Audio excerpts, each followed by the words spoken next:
Hey everyone, and welcome back. Here we are at week 4, and we're going to just jump right into week 4. I know we've already covered a lot in your reading, and then last week's lecture about mid-adolescence. There's a lot so far about uh, psychosocial issues regarding to adolescent development. We're going to stay in that theme for a little bit longer, and then we'll start transitioning into some more theological thinking and some more strategic thinking about youth ministry.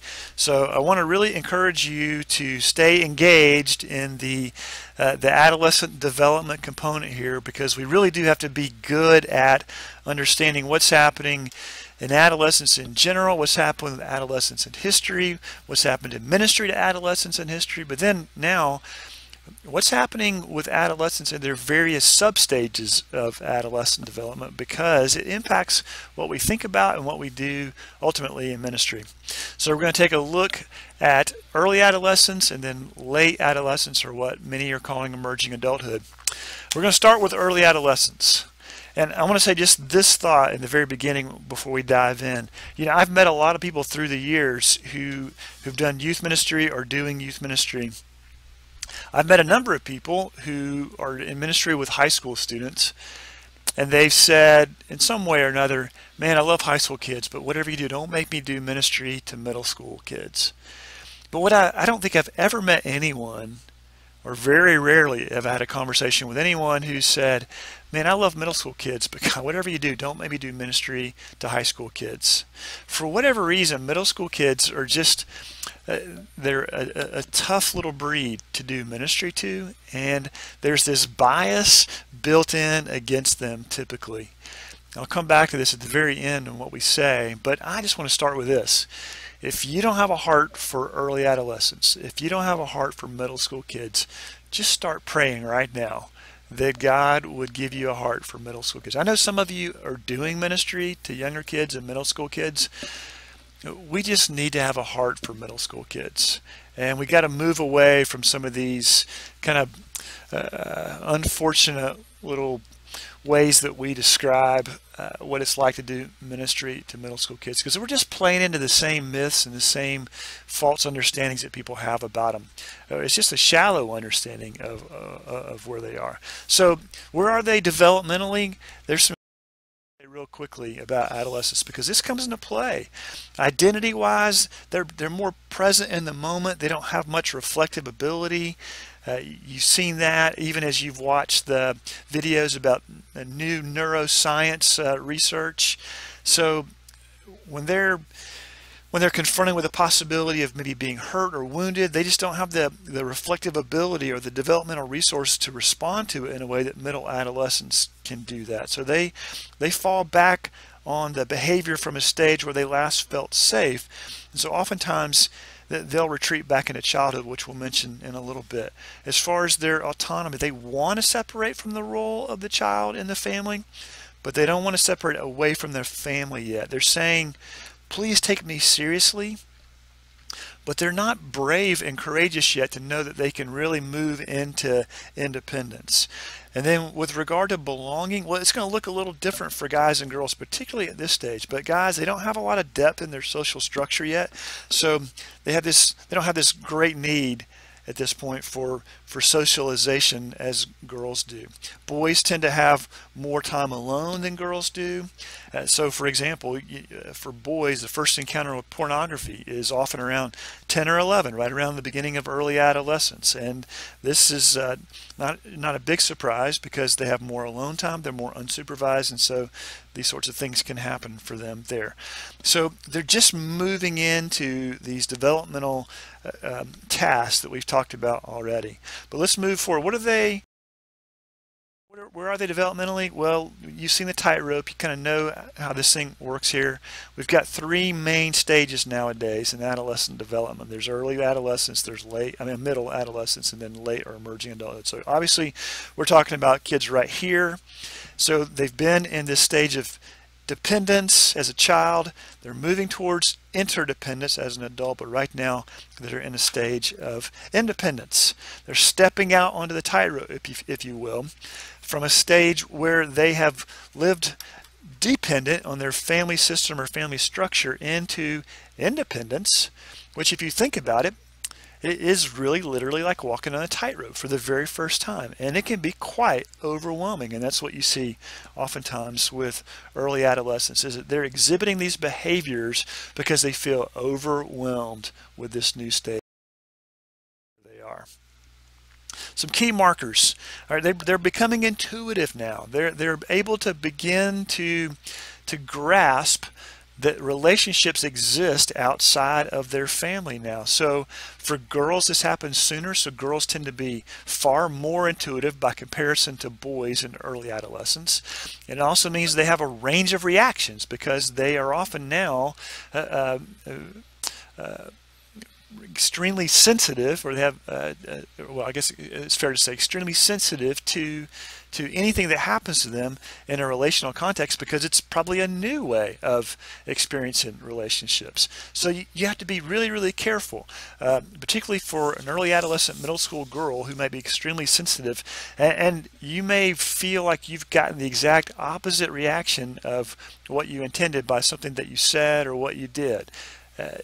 You just have to understand this is a normal response, even though it seems irrational, to a new stage of life where relationally you're beginning, or they're beginning, to encounter new experiences and a new capacity for relationships.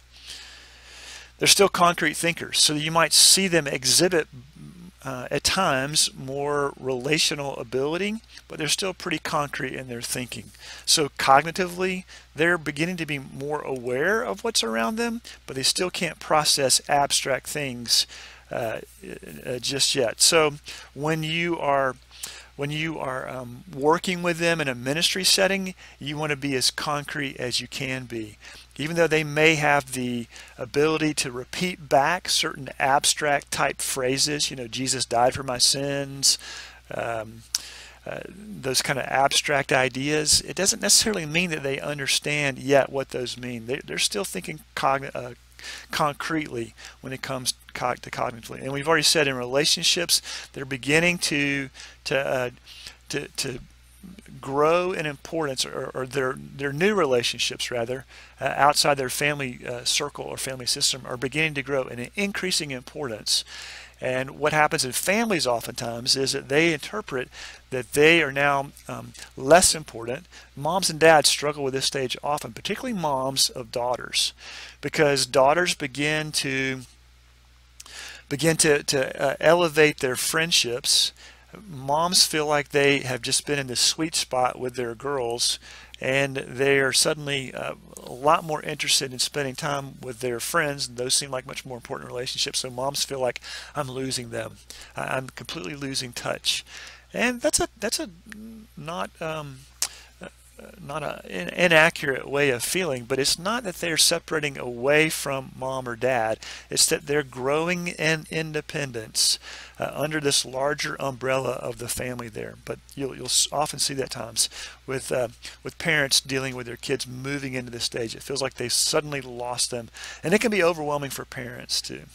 Their worldview, though, is very, very small with regard to what's going on in the larger world. They're hardly ever aware of what's happening in the world around them.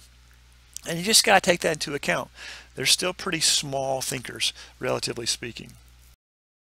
Like the work of psychologist David Elkind, who I think gives us some helpful insights into what's going on with early adolescence. Chap Clark refers to David Elkind in Hurt 2.0. He refers particularly to Elkind's book, The Hurried Child. I also like this book, All Grown Up and No Place to Go.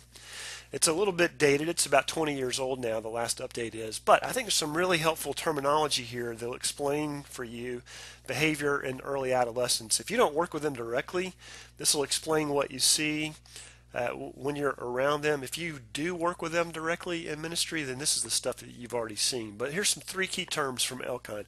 One is they tend to form what he calls an imaginary audience. It's the term Elkind uses to describe this phenomenon of early adolescence. They have this inability to distinguish between their perception of what others think about them and what people actually think in reality.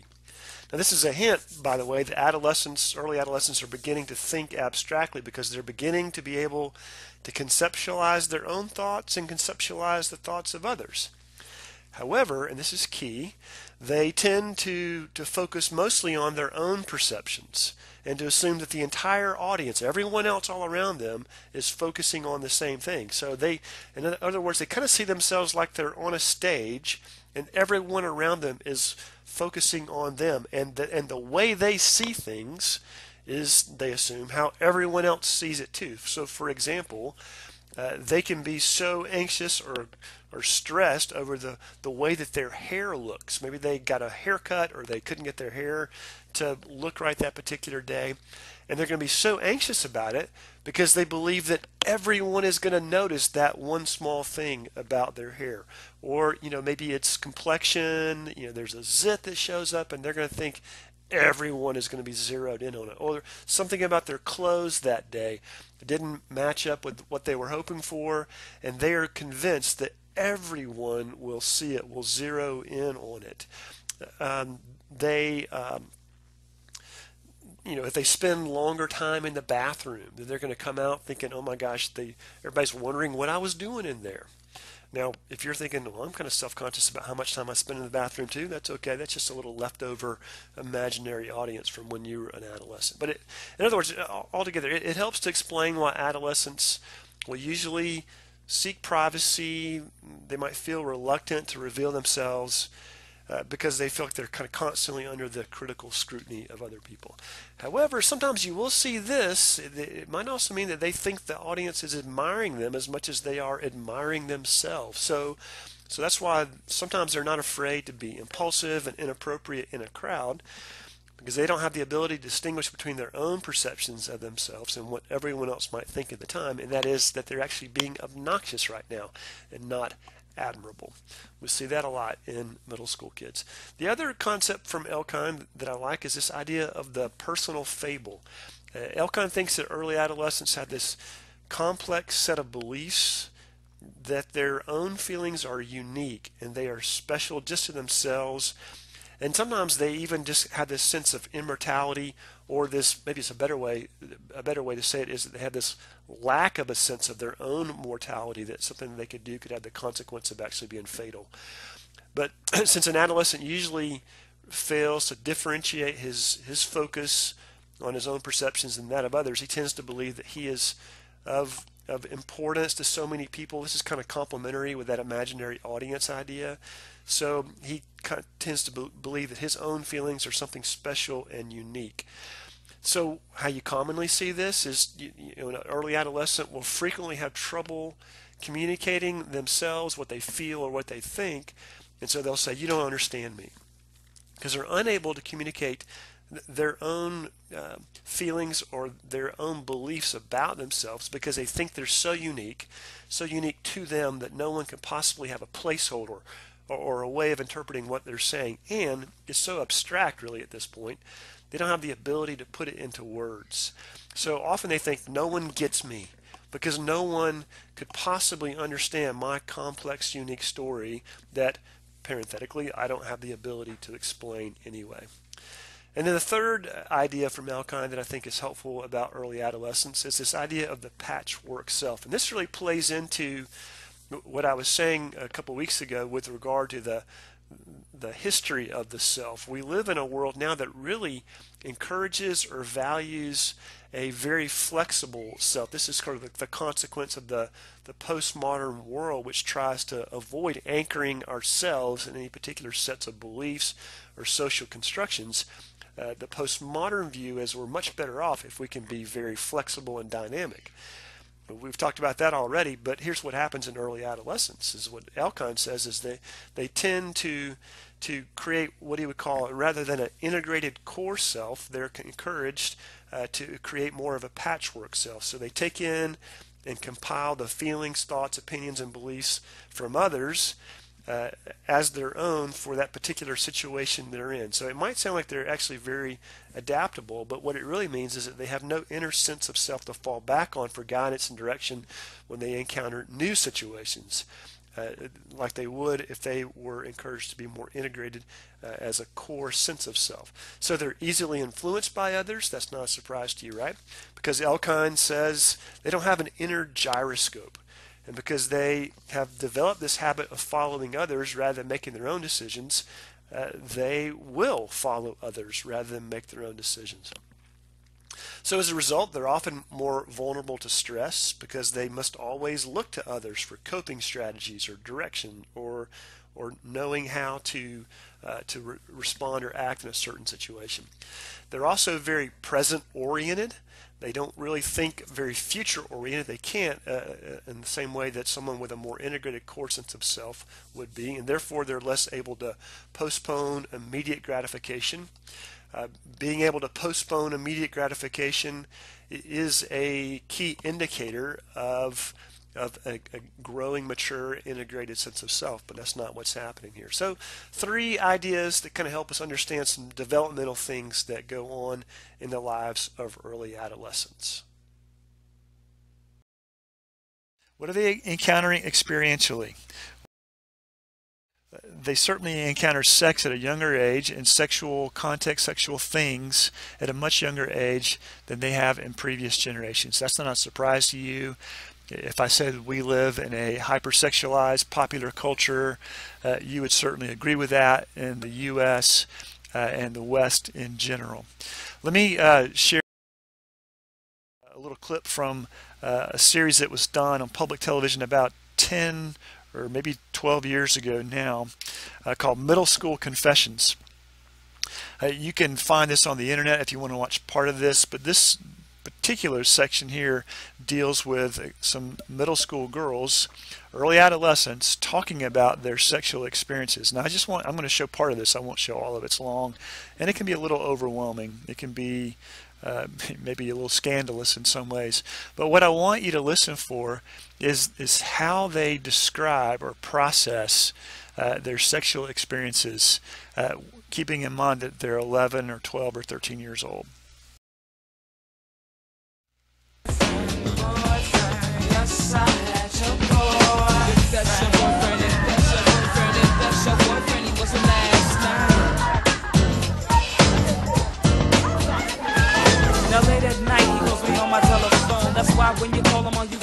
At parties, while I'm drinking and I'm having fun, I think I engage in more sexual things than I would normally. Sometimes I get really wild. Those were probably the most times that I've been taken advantage of by guys. I have woken up in the morning and just been like, I can't believe I did that.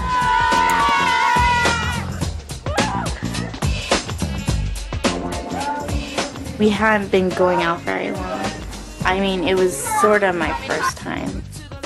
We were over at her house with like a whole group, and we were in a bedroom alone together, so things just got kind of out of control. And we were making out and stuff, and he ended up going down my pants and fingering me. At first I told him not to because I didn't want to, and then but he did it anyway, and you know, it did feel good and I did enjoy it, but the consequences that went with that were not good. I mean, you cannot trust anyone anymore. All of a sudden one day I got this letter in the mail, and it was an anonymous letter from a parent starting out, "It takes a village to raise a child." And it goes on to say, "It has come to my attention that there are rumors about your daughter Stephanie regarding her intimacy with boys. I am afraid she will ruin her reputation or worse. I am sorry to do this anonymously, but should we ever meet, I would not want it to be an uncomfortable situation." And then it was signed a concerned parent. I was just nauseous and upset, and Stephanie wasn't home at the time, and so when she came home, I showed her the letter. Well, first thing out of her mouth was, she says, "It's true." Well, then my heart just, I was just devastated, thinking, the worst. What happened was I told my friend because I thought I could trust him, and I ended up not, because he started telling the whole school what happened, and people just started coming up to me in the hallways and just go, "You're pregnant, aren't you?" And I'm just like, "No, I'm not." It turns out she did not have sexual intercourse, so she could not be pregnant. But I didn't realize there were opportunities for her to be with him outside of school. she was just going over to friends' houses, and I'm one of these parents that's given a lot of freedom and had, I assume too many things. Oh, I know. He's like, I want to do stuff with Stephanie. And I was like, you do? Because Paige told him not to. Oh. She made him promise her. She made him promise her that he wouldn't do nothing. Oh. And now Paige wants to do stuff with him tonight. Well, Paige isn't going to because I am.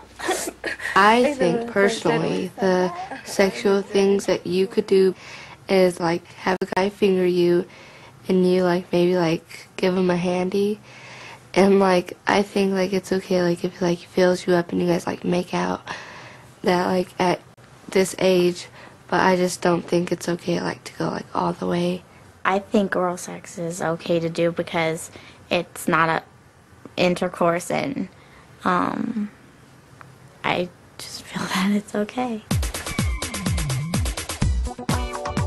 Every time I like you. Well, why would he be using it? Because you've already given him some, obviously. I haven't given him that much. Just because you haven't given him oral doesn't mean that you're No. I've never sucked with anybody. I'm still purely virgin. Except for my mouth.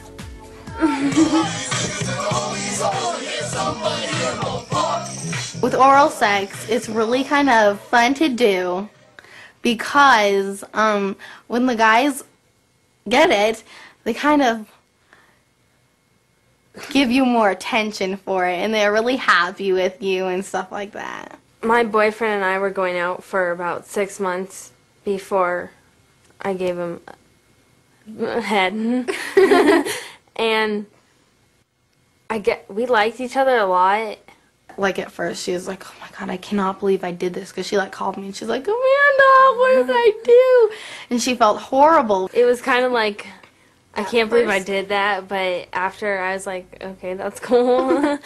Here, kiss. People think that like that's going way too fast, but a lot of people are doing it now. I kind of wanted to create a closer relationship with my boyfriend, but then he kind of thought that once he got it once, he's going to get it often, and it got us closer, but we broke up after words.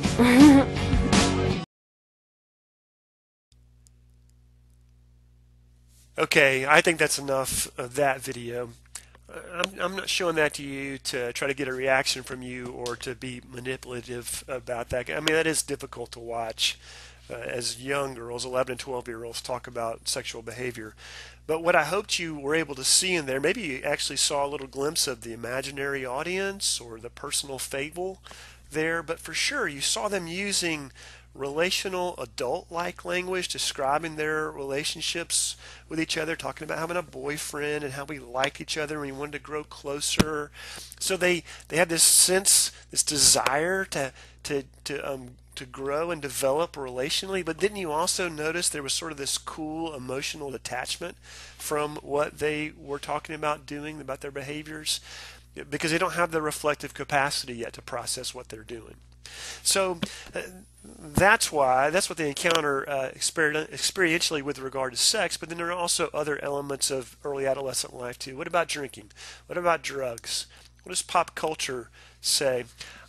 I don't want to go in too great a detail about drinking and drugs, only to say it's prevalent, it's out there. It's certainly if they have older brothers and sisters, that's often their gateway or the one who's kind of serves as their guide into that culture of drinking and drug use. I'll tell you where I get information. If you want to put a presentation together about adolescent substance use, I would go to the CDC website and I would search Youth Risk Surveillance Study. And they put together ongoing surveys of adolescents across the U.S. Anyway, this is going to work for U.S. students. And they can tell you what's happened in the lives of adolescents for the past 30 days as they report. So they break it down by age. They break it down by about 20 different categories of risky behavior. Tons of great information there. But for example, they'll tell you at that report that in the last 30 days, something like 1 out of 11 eighth graders will have tried marijuana. So that's a pretty significant percentage of kids in the last 30 days.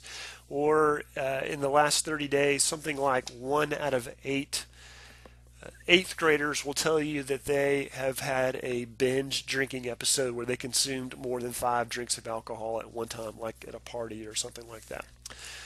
You can find data like that on the CDC website. You can also find data like that on a website called monitoringthefuture.org.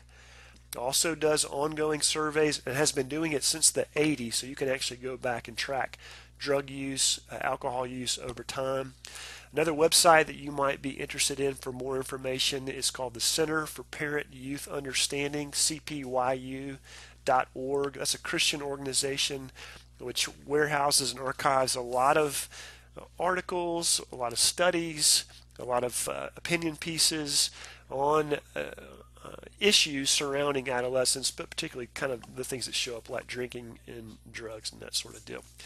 The influence of pop culture, man, it's kind of frustrating because, as you know, they tend to generalize teenagers completely, early adolescents especially, because they want us to think, because many of them appear developmentally, biologically, to be more mature, that they must be, and therefore they're going to project their behaviors or generalize their behaviors to be more adult-like, and that's okay.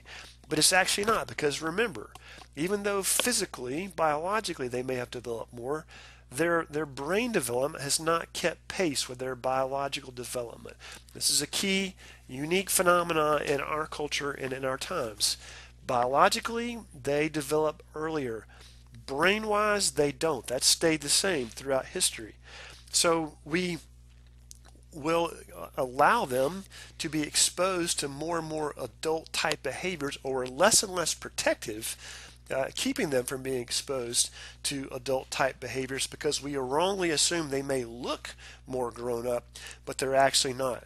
They don't have the reasoning capacities or reasoning capabilities to make responsible, mature decisions. They're more patchwork in how they approach new situations.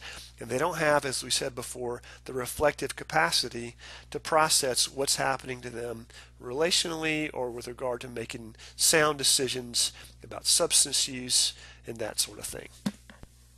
That's what's going on experientially in the lives of early adolescents.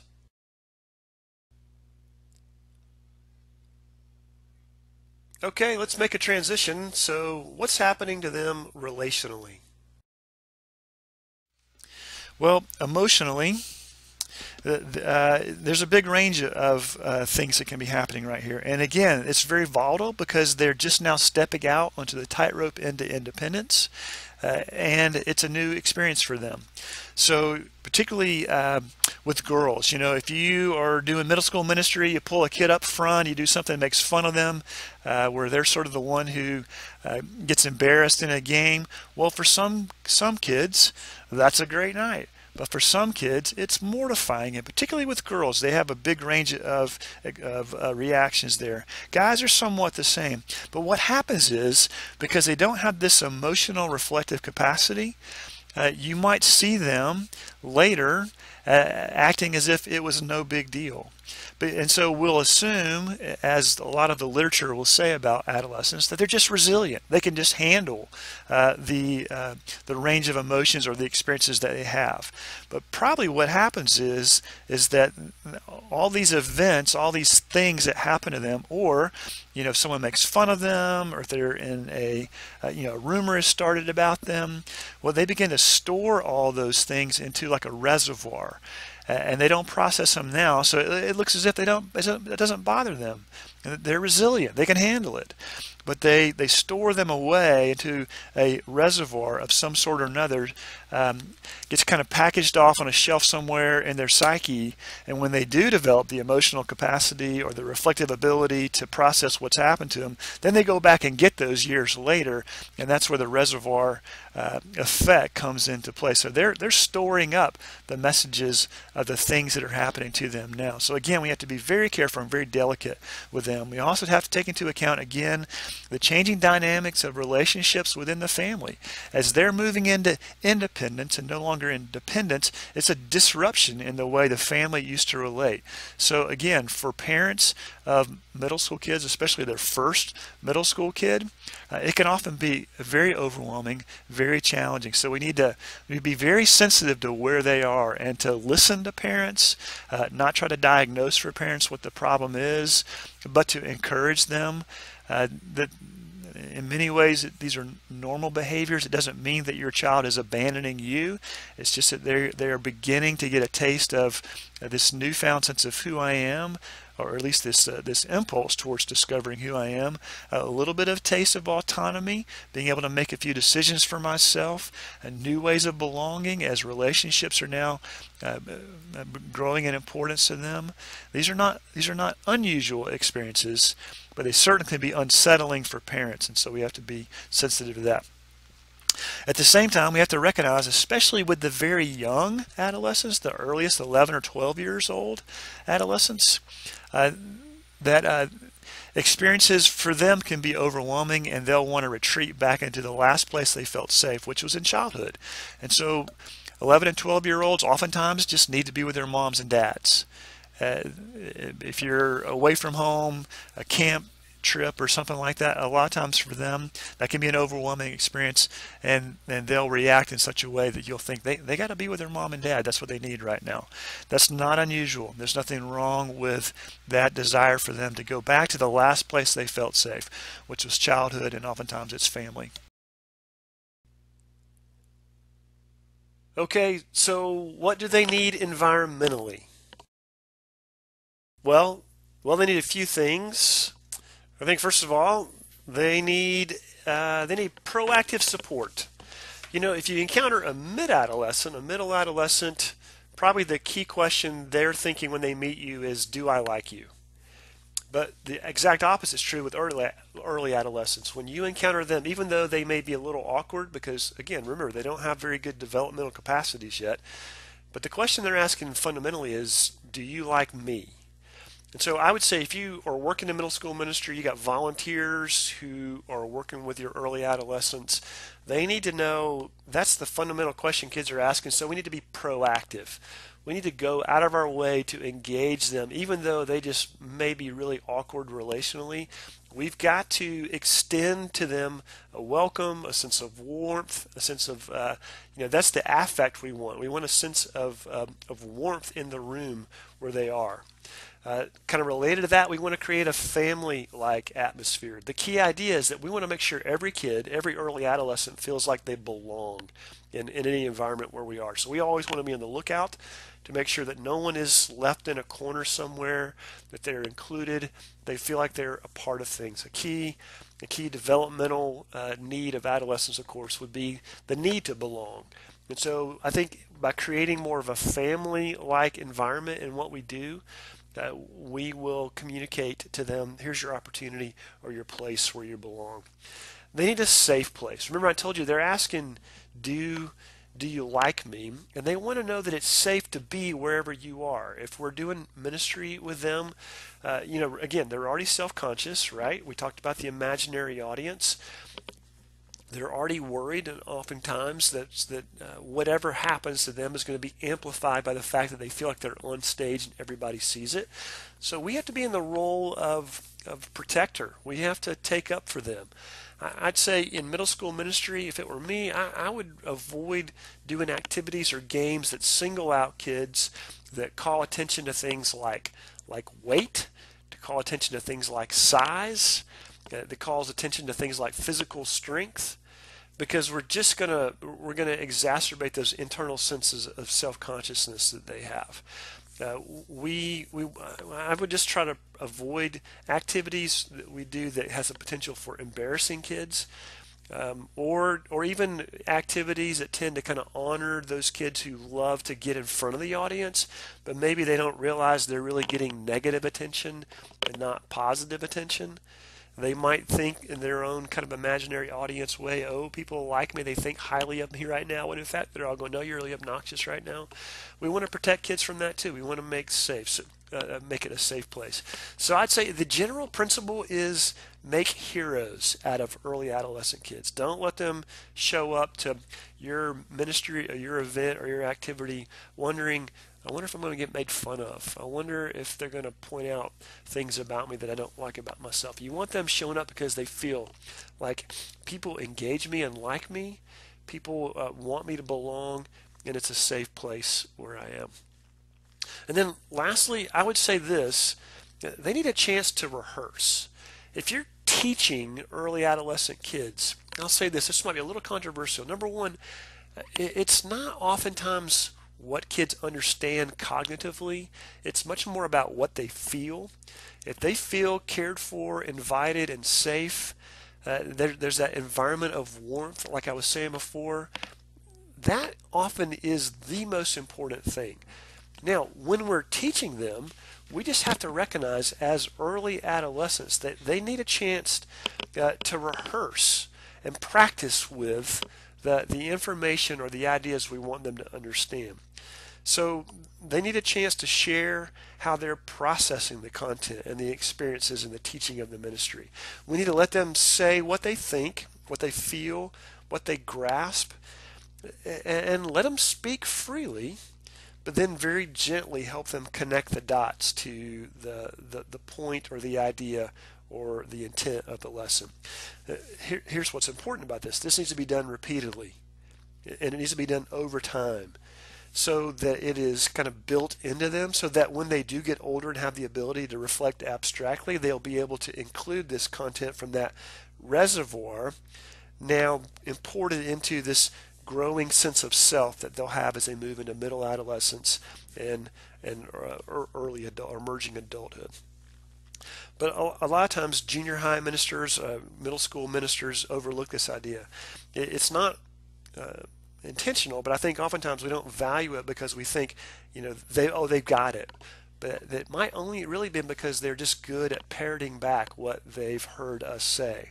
Again, if it's an abstract idea, Jesus died for my sins, that might be easy to say back, but in terms of landing somewhere internally, they're probably much more likely just parroting back what they said than really understanding. Then there are other times when they just seem to completely miss the point. Either way, it can be frustrating for us in ministry to middle school students, early adolescents. So I would say, don't get caught up in the present moment. I would encourage you to have a long view of ministry here, because we need to give them a chance to practice at reflection. This is not going to come naturally to them. So we want to think of ourselves as laying a foundation for the future, having a place or a source, that reservoir that's built in for them to draw from later on in life. They will understand, they will be able to say it, but I want you to think it much more in terms of practicing and rehearsing. It's not a one-time thing. Over and over again, we almost need to get them to say, learn, and do the same things over and over again over time. It's okay if you have to repeat it often. That's part of what we should be doing with early adolescent ministry. Okay, what's happening to them spiritually? Again, I think sometimes this is where middle school kids or early adolescents get a really bad rap. And part of it is because they don't have the ability to think very abstractly yet. And so we can teach them abstract things. They can repeat them back to us. But bear in mind, they're essentially just repeating back what we've told them to say. But it doesn't mean that they grasp it abstractly. Now, the funny thing is, they may think that they do grasp it abstractly, but the truth is they often don't. An example for me one time was when I was speaking at an outreach camp in the summertime for middle school kids with Young Life. We have a middle school version of Young Life that we call Wildlife. It's outreach to middle school kids. We have summer camps, 5 or 6 days long. It is craziness and chaos the entire time we're there, and it is awesome.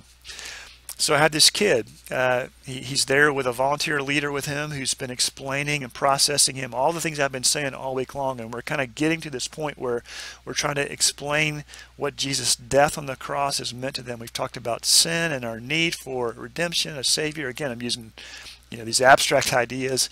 I was much more concrete. What I did is I had these big walls. They were 4 feet wide by 8 feet tall, that stood up vertically, and I kind of slid them across on the stage and made a little prison cell out of them. I talked about how sin traps us in this prison cell, but Jesus' death on the cross was opening the prison cell door for us, so that he set the captives free, and that we were invited, because of his death on the cross, because he took our sin from us, to walk out of this prison cell. And what I was going to do that night in the talk was to invite kids to literally come on the stage if they wanted to have kind of a moment where they participated in what I was saying, to walk in the prison cell and then walk out of it towards the cross that we had on the stage there. So I'm not sure if you can picture what I'm saying, but maybe you get the idea. And so there was this kid whose name was Tommy, turns out. His leader brought him to me and said, hey, he's got some questions about this. And so it's essentially, he's just asking, I don't think I understand what Jesus' death on the cross did for me. So I explained it to him as clearly as I thought I could. And I asked him a bunch of questions to make sure that he was kind of tracking with me. And ultimately, we got to the point where I said, do you understand what this means? Yeah, I really do. So tonight, when we do this, you want to be able to walk out of that prison and say, yeah, I really do. Thank you so much. It was great. 3 or 4 hours later, we have this our kind of a rally time. We call it a club. I give this talk. I'm inviting kids up on the stage. Here comes Tommy. He's in line with these other kids. They're kind of walking in and out of the prison cell, but Tommy leans over to me and goes, what are we doing this for again? And I thought, man, this is just a perfect illustration for what it's like to be an early adolescent. Nonetheless, for early adolescents, with regard to what's happening with them spiritually, it may not be that they really grasp concepts. And so we have to recognize, first of all, they are close to God's heart. Jesus tells everybody this. Let the little children come to me in Matthew 19 and in Mark 10, because that's where his heart is. And so we have to be the same way. They're close to God's heart. Lord, help us let them be close to our heart as well too. The affect of the faith is really the thing that's most impacting. It's not either or. That we have a place that feels good to them, and that's at the expense of understanding the truth of the gospel for them. It's just that at the end of the day, as we're as faithful as we can to being concrete and explaining what we're trying to teach them about who Jesus is, about who they are, and why those come together, it's going to be ultimately about how they feel. When they look back in time, it's not very likely that they're going to say, when I was in 6th grade, a light bulb went off for me and I understood what it meant that Jesus died for me. They might say that, but they might not. But more than likely what will happen is when they're at a later place in life, they'll look back at 6th grade and go, that was such a great place. That leader loved me. That I realize now how much they put into spending time with me, and they really valued me. And that helped me understand, now that I look back on it, how God loves me as well. It's the affect of the faith that's most impacting. So don't minimize the ethos or the environment where you are that feels safe and inviting, family-like and warm, because it's the affect, the thing that they walk away with, that'll be most impactful. If there's an authentic faith, if you see signs of an authentic faith, treat it as if it's authentic, because there very well could be a burning fire within, and you want to fan those flames. You don't want to make them feel bad because they don't understand or grasp too many abstract theological concepts. You want to fan the flames based on what you see right there with you. And then ultimately include them in the body now. Treat them as if they legitimately have an authentic faith. Assimilate them or adopt them into the body and have them be participants in what's happening in that local gathering of believers.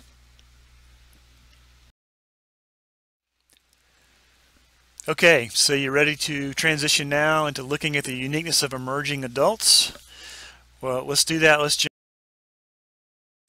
Okay, first of all, here's where they are right here. I think you know this. They're coming on the downhill slope of this imaginary tightrope, because no tightrope can actually bend that way and still be a tightrope. But we're talking about this part right here. They're coming out of that independent phase and moving hopefully into this interdependent, which essentially means they have the ability to relate to people at a genuine and deeper level. There's a growing sense of self. Then there's also the potential for self-denial for the sake of a group or belonging. Things like vocation or career issues, marriage in some circumstances or situations.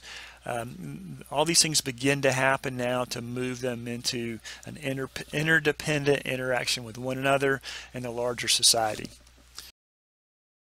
Okay, what are we talking about? Late adolescence or emerging adults, or which term are we going to use? I kind of use them interchangeably, but there are some distinctions that some have made. So those who say we're talking about a stage of life called late adolescence says that the beginning of late adolescence is really related to developmental changes. So, we saw that early adolescence begins in puberty, and then there are brain changes and a number of other things that go on cognitively that affect their actual development. So the late adolescent camp says that there are some developmental changes that really indicate the start of late adolescence. So it's legitimately part of the adolescence phase of life. And so then this idea of emerging adulthood kind of brings in some other factors that really are just more helpful at nuancing late adolescence, but it still is officially a stage of adolescence. Now obviously if you're in your 20s or early 30s, you might feel like late adolescence describes you in some ways, and maybe to be called a late adolescent might sound a little bit demeaning or a little bit offensive. It might make you laugh. It certainly does to a number of people that I know as well too, but nonetheless the term emerging adulthood might seem a little more respectful. But here's really kind of the synopsis of what Jeffrey Jensen Arnett, who is the one who coined the phrase emerging adulthood, a psychologist at Clark University in Massachusetts. Is kind of the guru of emerging adulthood theory. He says just flat out it begins at age 18. And really that makes sense in some ways because a lot happens at 18. For most people, they've moved out of high school and they're either into a new phase of life, college, education, or military, or the work world, where they have a whole lot more freedom. So just for him, it's not connected to developmental changes. It's just the fact that you turn 18. So it's not part of the adolescence, and it shouldn't be viewed as an extended adolescent stage. And he suggests that the stages of adolescence to be then an early stage and a late stage of adolescence, with an emerging adulthood phase beginning at age 18. So which one do you land on? I personally am fine with referring to it as emerging adults because I want to be respectful. I don't see a strong reason to deny the fact that late adolescence really does exist, particularly with regard to some of the developmental changes that are going on, although I'll tell you more about that in just a second. You can decide if you want to call it late adolescence or emerging adulthood. Either one is fine with me. So let's look at the uniqueness of emerging adults. First of all, I'd say emerging adulthood is mostly a social construct, meaning that what we observe here is a function of social reality. They leave the high school world, and so economics comes into play. It comes into play. You know, a couple of generations ago, you could have gone off to the local factory or to the mill. You could have gotten a job that would have been a wage that could have supported you as an adult, and then a family and so forth. Well, that day doesn't exist anymore, so economics plays into a factor into things. Now there's the sense that primarily for a lot of people you need to go off to college, so there's a delay there into fully entering into adulthood. The idea of marriage is pushed back later and later, and there's a lot of social influence on that for a number of reasons. So a lot of what we see with regard to this delay and moving into adulthood are social factors that come into play.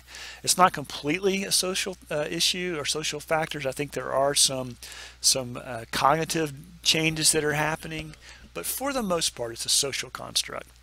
It's also lousy timing. And this is what I mean by that. If adolescence has extended out into the 20s for sure, whether we call it emerging adulthood or not, things that are beginning to happen now, reflective capacity, abstract thinking, changes in relationships. These are things that are happening at a slower pace than they once did. But we exist in a period in time where we're giving adolescents an even greater amount of freedom that should require more adult-like processing or thinking, and it's just not there yet. So kind of socially, we've created this environment where they're launched out into even more freedom than they had before in middle adolescence. So kind of the reverberations of systemic abandonment really come into play here and can make it even more challenging to become interdependent and merging or integrating rather into the adult world. Just lousy timing. Thirdly, they're entering into kind of a holding tank. In some ways, oftentimes, middle adolescents are looking ahead to the adult world, and they're saying, you know what, that looks pretty rigid. It looks like there's not much chance to make changes or to really enjoy life. So I think I'll just kind of hold back a little bit and not move towards being an adult. Again, a couple of generations ago, that really typically not been the dominant pattern for teenagers. They would have thought about their chance at moving into the military or a career, even if it was a blue-collar job working at the auto plant or some sort of textile mill or whatnot. It still was this idea of moving into the adult world. Now there's much more of a holding tank approach to moving into it because the adult world is seen as much more rigid than they want to be. They're consumed by daily life management, which you've read about in the Clydesdale book, so I'm not going to go into any more detail about that, but it's just a significant thing that most of their thinking and most of their existence is really consumed by what's right in front of them with daily life management. Hopefully there's beginning now of an integration of those multiple selves into a core self, so this would be the developmental changes that are taking place at this stage. But it very well could be that one of the reasons why multiple cells are disappearing is because they've left the environment where they were, where all those multiple cells were required. So they're no longer engaging in those stages with those scripts that required them to be a particular self in that environment. So they're kind of shedding some of those unnecessary multiple cells. And it could be that the multiple cell, or the idea of the lockbox is actually, and Clydesdale doesn't use this language here, but it could be that the lockbox is a place where they're putting one of those selves, that religious self or that politically active self or that activist self that could be disruptive to daily life management now goes into the lockbox.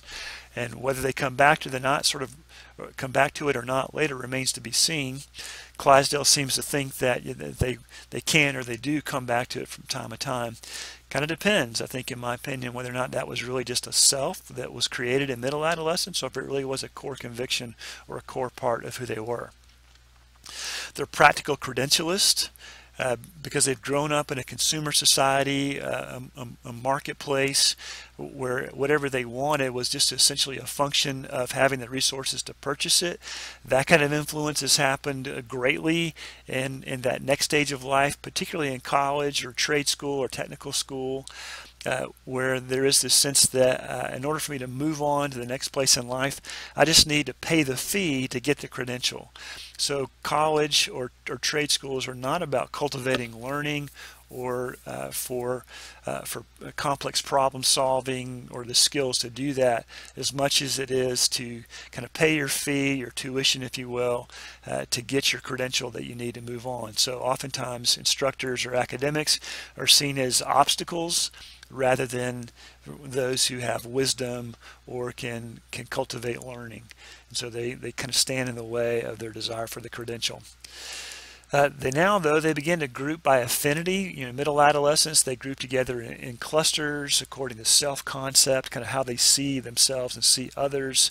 And it was gatherings of mutual self-protection, and it didn't always mean that they gathered together by similar likes and interests. But now in emerging adulthood, they begin to gather together much more by affinity, by interest, by common activities they can participate in. And so knowing this, that can affect how we design ministry or think about what we do there, because we know that they'll group together much more by affinity than before. They still lack a coherent grasp of what they believe, so they've been conditioned, even those who have high involvement in Christian ministries or church or youth group, they just are much more articulate, if they're articulate at all, they're much more articulate about what Christianity is against and hardly articulate at all about what Christianity is for. So they just lack this coherent grasp of the big picture of what Christianity is. So what do they need? Well, they need opportunities to communicate and explore doubts and uncertainties. Oftentimes in high school ministry,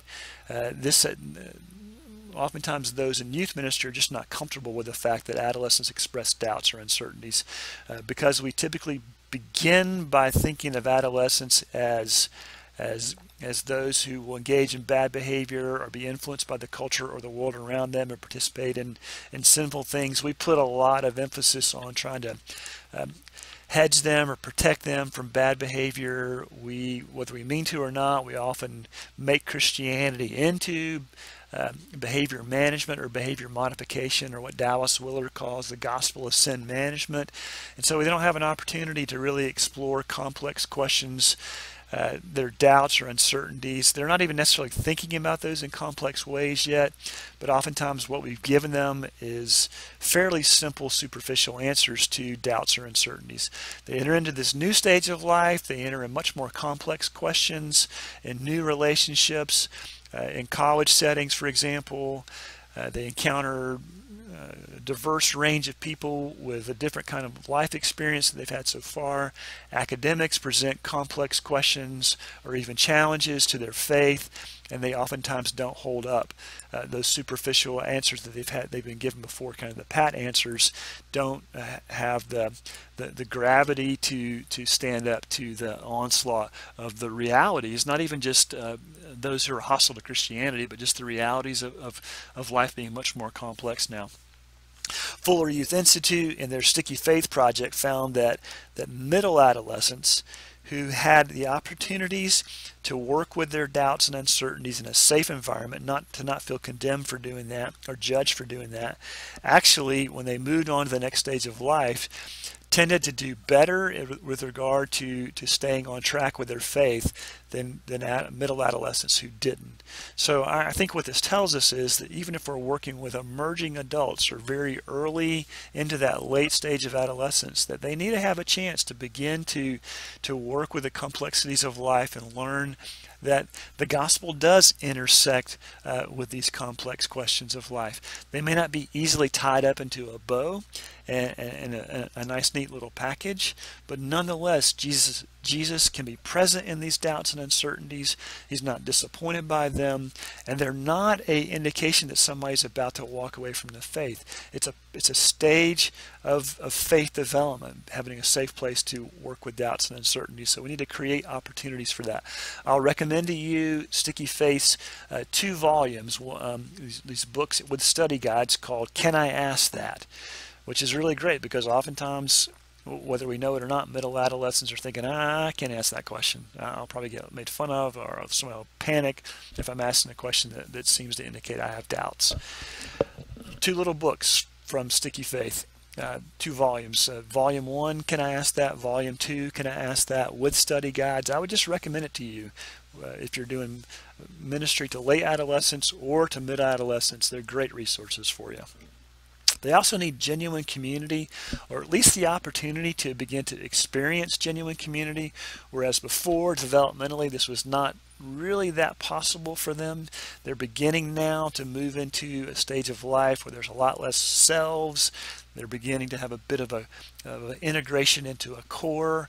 They're to begin to develop some consistent core values and a core sense of who they are, which means they have the capacity now in this sort of emerging new kind of genuine friendships to practice self-denial, which is a key ingredient for producing relational depth. So they do now have the beginnings of experiencing a new kind of community. So I think we have to take that seriously.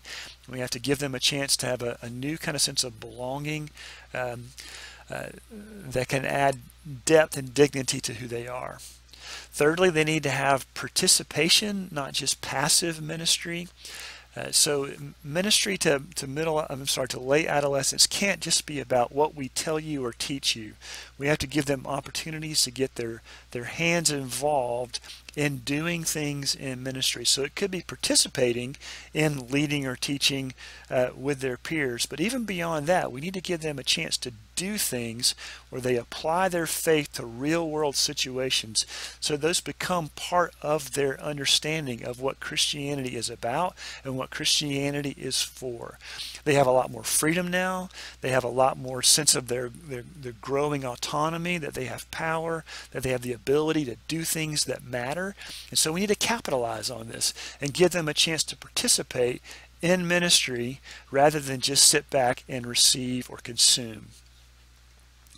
We need to also expose them to role models who will come alongside them and participate in ministry in this way with them. So role models who will walk the talk, role models who will demonstrate a real commitment as adults, people who are willing to live life in the Jesus sort of way, in the pattern that Jesus did.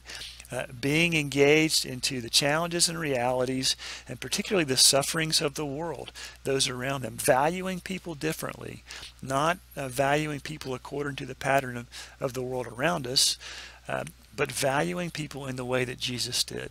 They need to be exposed to adults who live life this way, adults who have maybe taken a critical eye or a step back from the pursuit of affluence or power or prestige that is the typical pattern of the world around us, and they've said, we're going to live a life a different way. And it's not because they didn't have the opportunity to pursue affluence or prestige or power. They just said, we're not going to fall into that pattern there, which oftentimes is that kind of rigid adult world that adolescents have seen. And while they've kind of said, I'll just stay in the holding tank for a while. But they need to see adults who have carved out a path that reflects the life that Jesus lived and stands against, in some ways, sort of the typical flow or treadmill or pattern of adulthood. And kind of related to this, they need to be able to find their voice. Voice in Latin is the word vox, and that from that word we get a number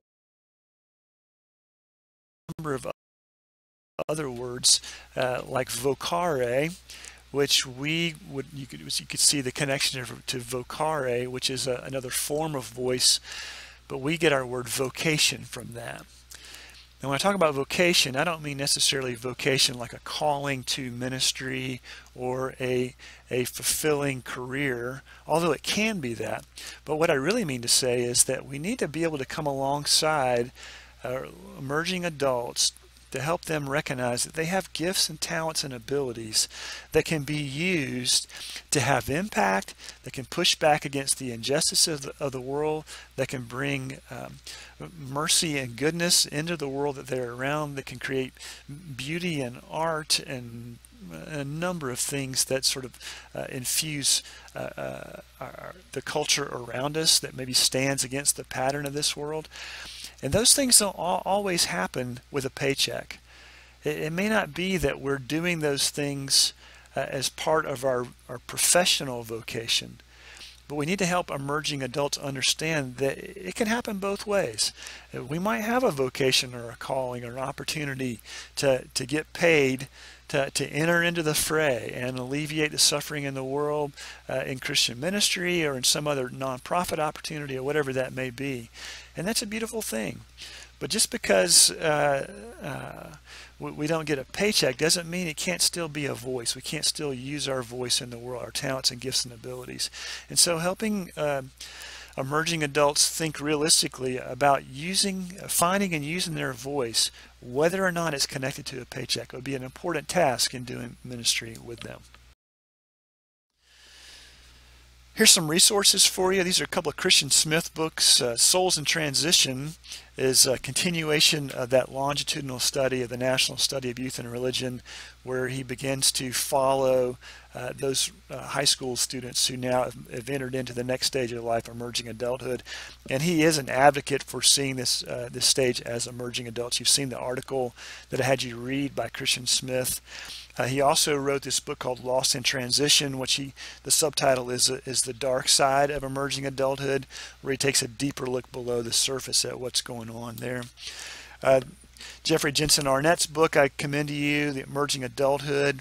And then if you're looking for something that takes on a particular takes on a Christian understanding or Christian view of emerging adulthood, there's a spiritual formation in emerging adulthood that might also be a resource for you there. So these are just things for you to have at your fingertips if you need some resources or things to provoke thought about how to design or do ministry to this group.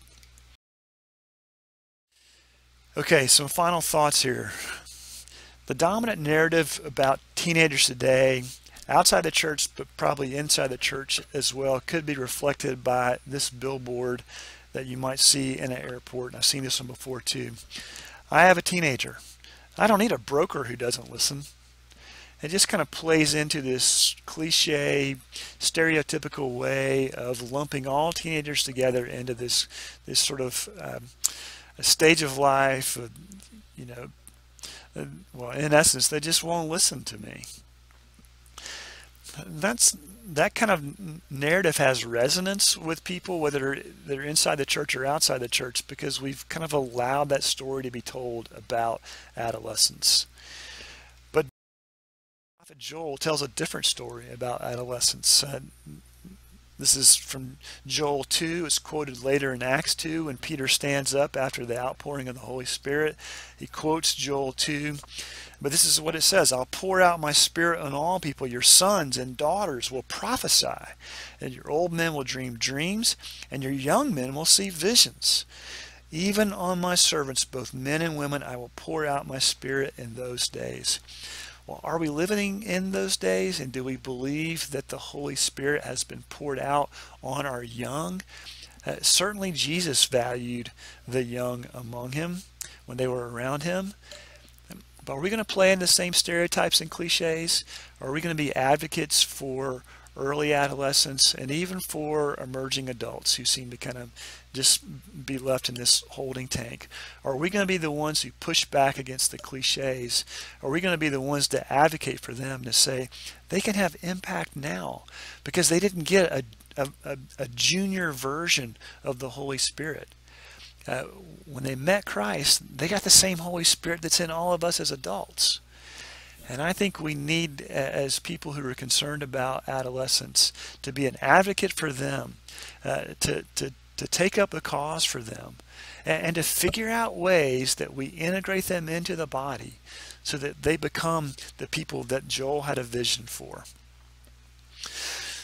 Okay, we're going to stop there, and I think this is going to kind of wrap up our look at adolescent development for the last couple of weeks. We're going to make a transition now into theological thinking about adolescence and ministry to adolescents. So I hope you enjoy the next things that we're going to move into from here.